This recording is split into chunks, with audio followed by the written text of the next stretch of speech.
President Fox and Tijuana leaders vehemently oppose the triple border fence. 6 environmental groups have filed a lawsuit. We'll be suing to challenge the proposal to build the final 3.5 miles of the fence along the U.S.-Mexico border here in San Diego, between San Diego and Tijuana. The purpose of the lawsuit is to have the statute, the underlying statute, invalidated. That statute allows the Secretary of Homeland Security to waive any laws that he determines to be an impediment to building the fence.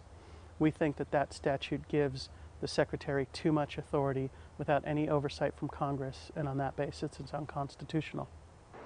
If only it would cost $60 million, but the federal government knows that it's more likely to cost about $250 million. The government has been presented with a number of alternative designs and a number of alternative cost estimates. The government doesn't want to hear any of that, and every time those points are raised, the government simply closes its ears and says, no, we're not going to hear it, we're going to build this particular fence.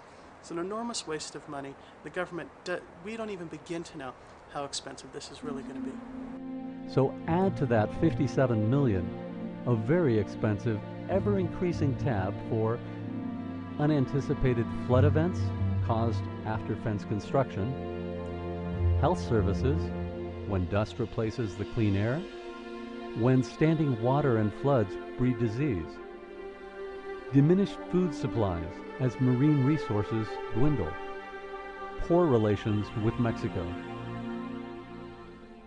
The border is an area that is binational by definition.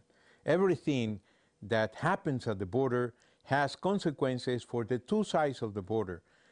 Most of the problems that we speak about have to do with this binationality of the border life.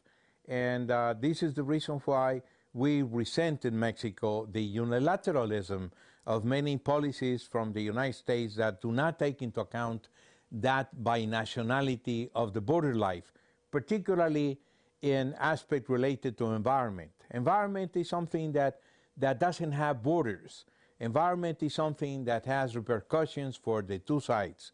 And this is something that we regret, that this unilateralism that comes out of the power differentials between the two countries, this is something that is ignored very often by the United States in terms of other border problems. Because all these problems are in the far corner of America, you may think it doesn't matter, that the triple border fence won't impact your life.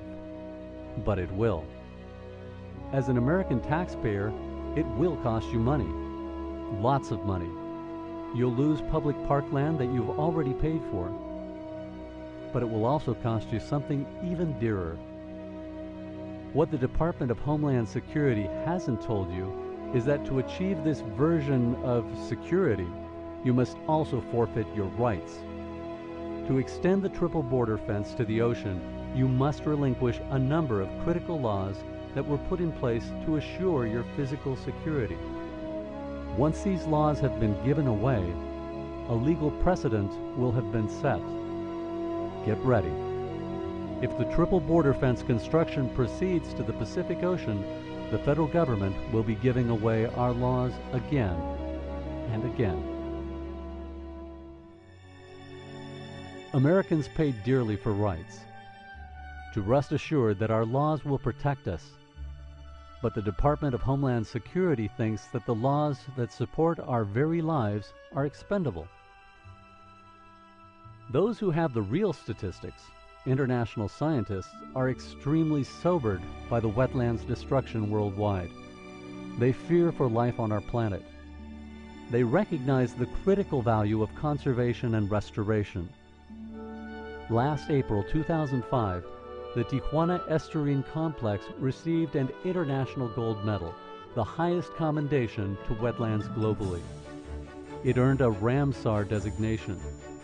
During the dedication ceremony, Peter Douglas, Executive Director of the California Coastal Commission, said, "Feel secure? If destroying more nature to build the wall would mean that we were really forfeiting one kind of security for another, it might make sense. If it was a true exchange, giving away fresh air, fresh water, adequate food and other resources for absolute security, it might make sense. But we won't get absolute security. The fence won't make us secure. It will just make us poorer. It will rob us of money, of health, of safety, and of our rights. That's no security.